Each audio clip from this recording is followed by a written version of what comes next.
ground, go make the pick at the highest point, get it down. Great play. So later in the second, the Bears will get the ball. Game still tied at 3 apiece. Second and 3. Trubisky. It's Anthony Miller. It's 17-84. All these guys standing around watching the ball. That was a great play, man. That's a great play. Okay, if it's a catch, it should be a fumble then. But it was reviewed. Yep. So what do you think it should be, LT? It should have been a catch and a fumble. Okay, so but nobody picked the ball up. Yeah, but Philly would have picked it up. No, they didn't, though. They would have. So 2 plays later, we're looking at 1st and 10. Trubisky. I ain't arguing with you. We won.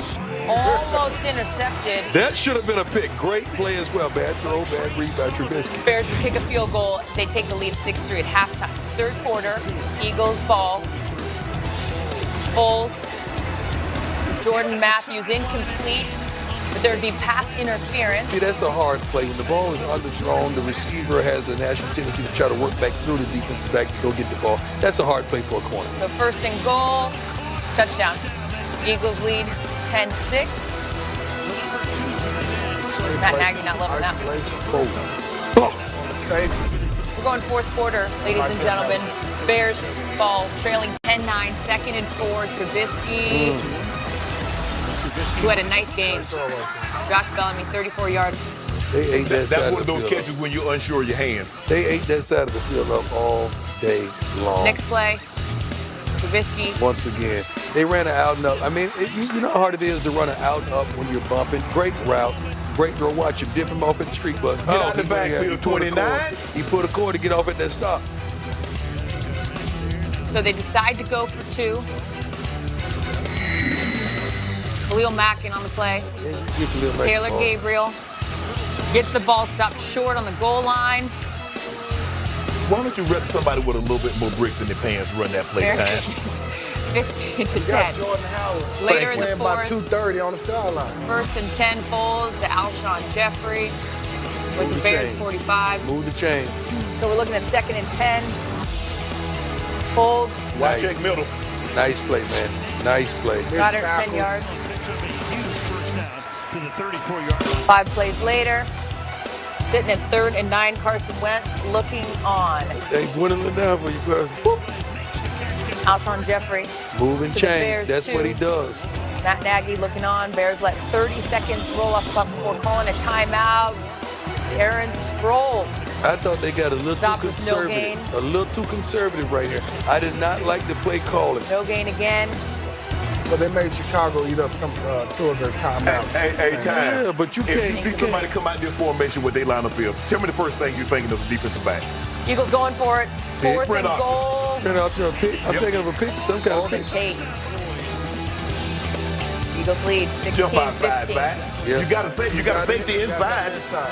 Jump outside. Smartest people don't play football. Always remember that. Go for it. 2. Whoop. Smallwood. The conversion attempt ruled no good. Why you got a man named Smallwood If doing the ball crosses the goal line, so ruling on the field stands. Eagles keep 16-15 lead. So Bears ball, 2nd and 10, 44 seconds left. Again. Cover 2. How can That's you how allow I them to feel. fit it between a cover 2? Give up the flat, man, not the corner route. So here we are. Cody Parkey, 43-yarder. What I told y'all? What I told y'all? No good. When he hit the first one, he barely made it. And I said, watch you pull He this should have next never one. kicked it. Watch Because you pull this next they called a timeout before he went through his motion. Yep. And So what are you kicking it for? Because he wanted to get some practice. And that's how it ends for That's the what you Bears. on the sideline doing. They lose They the same. 16-15. Bold. Hey, that man. We all just sat here and watched this happen in real time. Your first reaction upon further review, Shannon, is what? I mean, you have to give the Eagles credit. They played well. They come in on you go into someone else's building because it's been a playoff for the last 3 weeks for them. They had to win every game in order to get to this situation. So clearly they're a resilient ball club. But that's a tough way to lose the game for the Chicago Bears. You have that, you get a last-second field goal, a walk-off win, and to lose it in that fashion is very difficult. Heartbreaking. But give the Eagles credit. They won more so than the Bears lost. Yeah, you got to give Philly credit. Nick Foles made the throws that he needed to make. He attacked that defense today. And, guys, I really thought that the Bears miss Eddie Jackson, their all-pro safety. It's hard for me to believe if Eddie is back there roaming around the middle part of the field that Nick Foles is not going to test the middle part of that defense. And I just think that's where they came up short. Time and time again, the Bears defense is the middle part of that field being attacked. I love the momentum that Philly came in with. That's why I picked Philly. I just wanted to clarify I did pick Philly. Everyone at home? Dion called it. You also picked Baltimore, too. I did. We We'll got to that game. later. We'll get to that later. You might forget that. I felt like Foles had the hot hand. Foles had the hot hand. Defensively, they were playing out of their skulls. They got a great front four. The secondary, you playing the backup on top of the backup. Group and they found it. And Chicago capitalized on one of the cornerbacks today. And they found it. Yeah, they did. And Foles didn't have his best game. No. But I knew they still were at least 6 points better. And they were playing on the road. So my hat's off to Philly. Why were you so confident in them then? Because I felt like they had momentum. They had momentum. Not only did they have momentum, because of Foles and experience? Because of Foles Trubisky and experience. And Prime has always said you didn't believe in Trubisky. You always said that. He had a good game, though. He had a really good game. He didn't turn the ball over, and we've always said if he plays well enough and you rely on that defense, then the Bears can win. But see, that's the thing. If the defense don't play out of their skulls and score off of a turnover and provoke several turnovers, they got, a couple turnovers today, it was going to be tough because they're not explosive offensively. Right. And real quick, I hear you giving Mitchell credit, but there were some throws he missed, and there were some throws that should have been intercepted today. You know, so I would just say he did leave some throws out there. And this, at the end of the day, if we said Chicago was going to lose in the playoffs, most of us said the reason why would be Mitchell Trubisky. You know, he played well. To me, he played well. He played okay. All right, another game today, wild card rematch of Week 16 between the Chargers and the Ravens. And for one of the first times this season, Lamar Jackson looked like a rookie. Had trouble controlling the ball in the first half, fumbled twice, threw an interception. So then questions, do you put Joe Flacco in? We'll get into that in just a second. No. Okay, Lord, right now, heck no. Interesting sequence here, though, in the fourth quarter. Melvin Gordon stretches for the goal line, but the ball pops out. It's picked up by Marlon Humphrey, who takes it 100 yards for the Ravens score. But after the review, Gordon was ruled short of the goal line. Very next play. He's down. Gordon barrels through a real... That was a good call. The officials got it right, just so they know. All right, well, despite the Flacco talk, Lamar stayed in the game, improved in the fourth. Jackson to Crabtree for this 31-yard score. Next drive. That's Jackson. with a couple Pro Bowlers in that secondary, too, right? Some elusiveness to try to keep this thing alive. Time. Fourth and It was 5 6. minutes to go, and they're down 23-3. So when the game was in the balance, he made none of these throws. So let's not get carried away now. Soft cover. Stripped. Why are you so angry? Recovered by Melvin Ingram.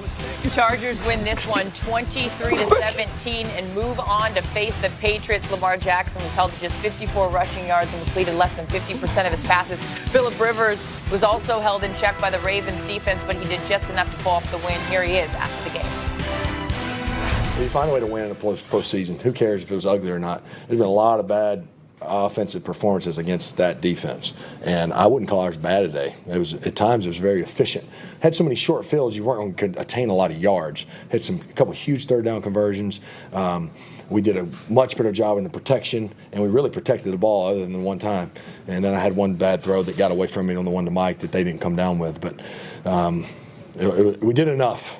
And I think that's the name of postseason football, is find a way to score one more point than the other team, and we got that done. You know, at the beginning, a lot of throws, wasn't hit. I supposed to make turnover. I fumbled once, and I wasn't playing my game today. I'm ticked off about that. I can assure you, we were considering, putting Joe in the game and all that kind of stuff. That was part of the conversation. Certainly thought about it. Certainly talked about it with everybody. And I can tell you this: it was everybody was on the same page with what we did. Everybody, including Joe. So that's where it was at. I mean, Lamar's our quarterback going forward. There's no question about that. Joe Flacco is going to play really well in this league.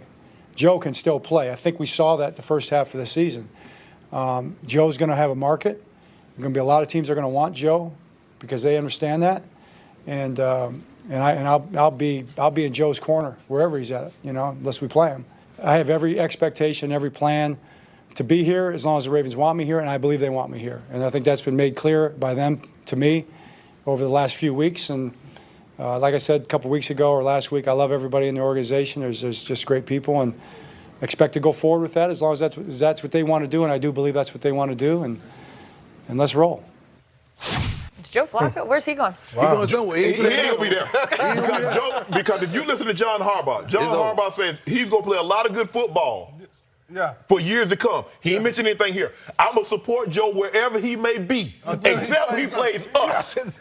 Okay. So that made it crystal clear for me. Joe Flacco was never on the table for the Baltimore Ravens today. Okay. No, he was on the table today. He was on the table today. I truly believe they had conversations about putting him in, but the majority didn't rule to put him Does in anyone because it up was here bigger think he should have been in? No. Okay, The only way Joe Flacco plays today. LT said he should have been in. I do. Lamar Jackson got I hurt. thought at the beginning of the fourth quarter they were down 23-3, I think it Yeah. was. At that point, you know your offense is not built to come back. So why not put Joe Flacco in? I don't care about who's going to be quarterback next year. I want to win right now. I want to win this playoff right now. And Joe Flacco at that time would have gave us the best opportunity to win right now. I don't believe that. The reason I don't believe that because it wasn't the ineffectiveness of Lamar throwing the ball. He had no time to throw. That heat was coming. And if he wasn't elusive enough, and he's one of the most elusive quarterbacks in the league, if not the most elusive, if he couldn't get away from it, The statue with Joe Flacco not getting away. But let's just go back to Week 16. Yes. He ran all over this team. So credit to this Chargers defense that made the necessary. Joe missed some throws. That's why Joe ain't playing. Yeah, did you see the way they Yo, played? mama. No. They played what we call a 4-3-4. They played with 7 defensive backs. You don't see that very often. 3 safeties on the field. They had 58 snaps of 3 safeties. They're telling you, we do not believe you can throw the football, Lamar Jackson. Yeah, and we believe you're going to run the football, and we want to have necessarily what they're saying. What they're saying also, Shannon, I agree with you somewhat. What they're saying also, we're going to stop all this read stuff. Yeah. Because our linebackers Quickness. are too slow to get off those linebackers. But we're going to put these young, spry guys with quick feet. They're going to beat us to the attacking point, the point of attack, and the opposing linemen are not going to even be able to reach them. Right. And that's what happened. But Bosa and Ingram, those guys did a great job of controlling the line of scrimmage and not allowing those bigs to get up on those safeties, because when you got 3 safeties on the field, you should be able to run the football down the team's throat. This is the #1 defense in the league. How impressed were you with the Chargers offense? Yes, they to Philip Rivers' point, they did just enough, but they still did enough against a good defense. Chargers offense? Yes. Yeah, I thought they managed the game. Phillip managed the game well,